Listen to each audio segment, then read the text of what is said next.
آپ کا سجدہ ہے کہاں؟ ارے کعبے کی دیوار کے سامنے بھی سجدہ کرو تو بھی مشرک ہو جاؤ. کیوں؟ کعبہ غیر اللہ ہے، اللہ تو نہیں ہے. لیکن الحمدللہ مشرک نہیں ہوتے، کیونکہ ایسے بیوقوف لوگوں کی بات کریں گے تو کوئی شرک سے بچے گا نہیں. ہم دیوار کے سامنے سجدہ کرتے ہیں لیکن نیت یہ ہوتی ہے سجدہ اللہ کو کر رہے ہیں. تو دیکھو نیت نے بچایا، سر جھکا ہے دیوار کے سامنے لیکن دل کی نیت ہے سجدہ اللہ کو کر رہے ہیں تو شرک نہیں ہوتا. تو وہاں جھکنے والا اگر جھکتا ہے تو ہم اس کو منع کرتے ہیں، تائید نہیں کرتے کہ ایسی جہالت نہ کر کہ کوئی دیکھے تو بدگمان ہو جائے. یاد رکھو لیکن اگر کوئی ایسا کرتا بھی ہے تو وہ سجدہ نہیں کرتا کیونکہ سجدے کی نیت نہیں ہوتی. تو لوگوں بدگمانی سے بچو، حسن ظن رکھو. تو عرض یہ کرنے چلا تھا، گفتگو شارٹ کرتا ہوں، وقت بھی ہو رہا ہے. غریب نواز عطا کرنے والے جب اس نوجوان لڑکے کو دیکھا شمس الدین التمش کو کہ میرے لیے اور اولیاء اللہ کے لیے گھوڑے سے نیچے اتر گیا اور ادب کے ساتھ چلنے لگا، تو میرے خواجہ نے کہا یہ دیکھو ہندوستان کا بادشاہ جا رہا ہے. یہ لڑکا اس وقت تک مرے گا نہیں جب تک کہ ہندوستان کا بادشاہ نہ بنے، اور اللہ نے اس کو ہندوستان کا بادشاہ بنایا.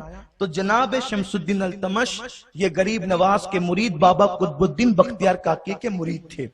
بات چلی تھی وہاں سے کہ ایک کسان سرکار غریب نواز کی بارگاہ میں آیا، غریب کسان، اور آ کر کے کہتا ہے خواجہ میرے آقا آپ کا جو مرید ہے قطب الدین اس کا مرید ہے شمس الدین التمش بادشاہ. میں کسان آدمی ہوں، مجھ پر ٹیکس بادشاہ نے زیادہ لگا دیا ہے اور اب وہ میری قوت سے باہر ہے، تو اگر آپ میری سفارش کر دیں بادشاہ سے تو بادشاہ اس ٹیکس کو کم کرے گا یا معاف کر دے گا. سرکار غریب نواز رحمت اللہ تعالی علیہ اجمیر شریف سے دلی اس اکیلے کسان کے ساتھ سفر کرتے ہیں، کسی مرید کو ساتھ نہیں لیا.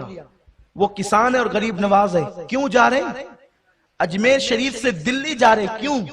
صرف ایک غریب کسان کے لیے کہ بادشاہ نے اس پہ ٹیکس زیادہ لگا دیا ہے. اور سرکار غریب نواز کی بارگاہ میں وہ فریاد لے کر آیا ہے. جب دلی پہنچے تو پورا شہر بابا قطب شمس الدین سب مل کر غریب نواز کے استقبال کے لیے آئے. سرکار قطب الدین نے عرض کی حضور آپ اطلاع تو کرتے آنے سے پہلے، اچانک تشریف لائے، اگر ہمیں قبل از وقت خبر نہ ہوتی تو ہم آپ کے استقبال کے لیے بھی نہیں آ پاتے. فرمایا یہ جو کسان ہے بادشاہ نے اس پر ٹیکس زیادہ لگا دیا ہے اور یہ میرے پاس فریاد لے کر کے آیا، اس لیے میں آیا ہوں تاکہ ٹیکس کم کراؤں. سرکار قطب الدین نے کہا اللہ اکبر، حضور آپ ایک خط لکھ دیتے تو یہ ٹیکس معاف ہو جاتا. ارے خط لکھ دیتے تو کئی گاؤں اس کو وقف کر دیے جاتے، کیونکہ شمس الدین کیا میرے آگے جاتا اور آپ کے خط کی وہ بے ادبی کرتا؟ آپ ایک خط لکھ دیتے تو بھی کام ہو جاتا، یہاں تک آنے کی ضرورت کیا تھی؟ غریب نواز کا جواب سنو. فرماتے ہیں خط لکھ دیتا اس کا کام تو ہو جاتا، لیکن اس کے ساتھ آنے سے اس کا جو دل خوش ہوا ہے وہ کب ہوتا؟ اس کے ساتھ چلنے سے اس کے دل کو جو خوشی ملی وہ کب میسر آتی؟ اور سنو اللہ راضی نہیں ہوتا مگر صرف اس وقت جب کسی بندے کا دل خوش کیا جائے. اگر اللہ کو خوش کرنا ہے تو اس کے بندوں کو خوش کرو، اللہ خوش ہو جائے گا. غریب نواز فرماتے ہیں میں نے سفر میں ایک ولی سے ملاقات کی، اس نے کہا معین الدین اگر اللہ والا بننا ہے تو پہلے اللہ کے بندوں کی خدمت کر، جب تو اللہ والا بنے گا. میرے آقا صلی اللہ علیہ وسلم کے دیوانوں، لیکن افسوس یہ جو اصل دین ہے، دین کی اساس ہے، یہ ہمارے درمیان سے اٹھ گئی. اب ہم سمجھتے ہیں صرف تسبیح ہلانا یہ دین ہے. میں تسبیح کا منکر نہیں ہوں، یقیناً تسبیح پڑھی جانی چاہیے. اللہ توفیق دیتا ہے تو ہم لوگ بھی کچھ تسبیح پڑھتے ہیں، اللہ قبول فرمائے. لوگ سمجھتے صرف روزہ رکھنا یہ عبادت ہے، یاد رکھیں روزے کا مخالف نہیں، لیکن ساری عبادتوں سے بڑھ کر حضرت بابا فرید الدین گنج شکر کا جواب سنو، ان کا فرمان سنو. فرمایا کثرت سے تلاوت قرآن کرنا، کثرت سے نفل روزے رکھنا، کثرت سے نفل نمازیں پڑھنا، یہ کام تو کمزور بوڑھی عورتیں بھی کر لیتی ہیں. کمزور بوڑھی عورتیں بھی کثرت سے نمازیں پڑھ سکتی ہے، کثرت سے تلاوت کر سکتی ہے۔